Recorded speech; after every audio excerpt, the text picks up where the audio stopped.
மங்கலம்பேட்டை ஸ்ரீ பேட்டை மாரியம்மன் கோவில் கும்பாபிஷேகம். நூற்றுக்கணக்கான பக்தர்கள் தரிசனம் செய்தனர். கடலூர் மாவட்டம் விருதாச்சலம் வட்டம் மங்கலம்பேட்டை சந்தைப்பேட்டை தெருவில் உள்ள அருள்மிகு ஸ்ரீ பேட்டை மாரியம்மன் கோவில் அஷ்டபந்தன மகா கும்பாபிஷேகம் வெகுவிமரிசையாக நடைபெற்றது.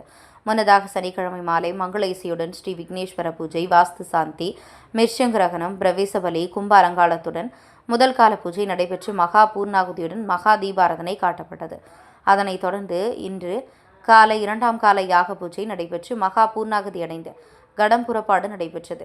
மங்கள வாத்தியங்கள் முழங்க சுந்தரமுருகன் குருக்கள் தலைமையிலான சிவாச்சாரியார்கள் அருள்மிகு ஸ்ரீ பேட்டை மாரியம்மன் கோவில் கோபுர கலசங்களுக்கு புனித நீர் ஊற்ற மகா கும்பாபிஷேகம் நடைபெற்றது. அதனைத் தொடர்ந்து ஸ்ரீ விநாயகர், ஸ்ரீ பாலமுருகன், மூலவரம்மன் மற்றும் உற்சவர் சிலைகளுக்கு அஷ்டபந்தன கும்பாபிஷேகம் நடைபெற்று மகா தீபாராதனை காட்டப்பட்டது. இந்த கும்பாபிஷேக விழாவில் மங்களம்பேட்டை உள்ளிட்ட சுற்றுவட்டார கிராமங்களை சேர்ந்த பக்தர்கள், பொதுமக்கள் என 100க்கும் மேற்பட்டோர் கலந்து கொண்டு சுவாமியில் தரிசனம் செய்தனர். பின்னர் விழாவில் கலந்து கொண்ட பக்தர்களுக்கு அன்னதானம் வழங்கப்பட்டது. தொடர்ந்து 48 நாட்கள் மண்டல பூஜை நடைபெறுகிறது.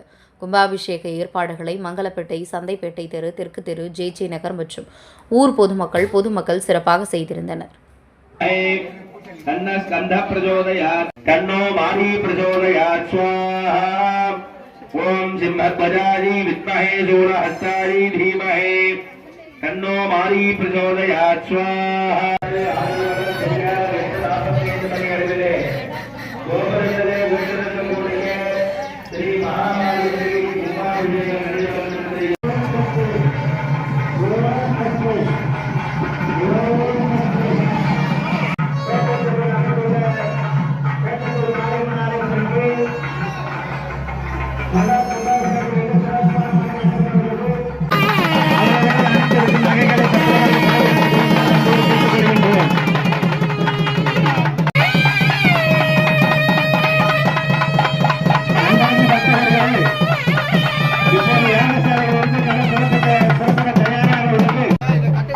மங்கலம்பேட்டை விநாயகர் கோயிலில் கும்பாபிஷேகம் நடக்கும் போது நகை திருடன் போய்விட்டது.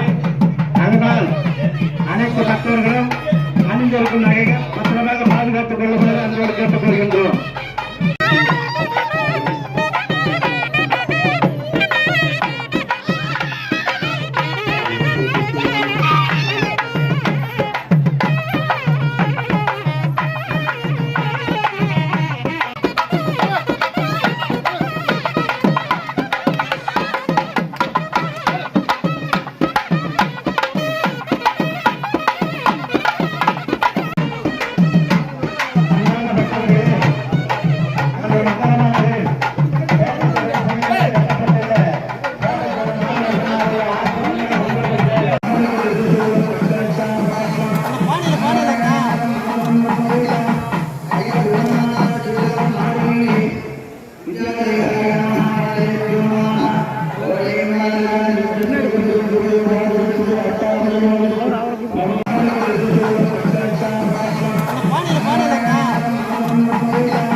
मुझे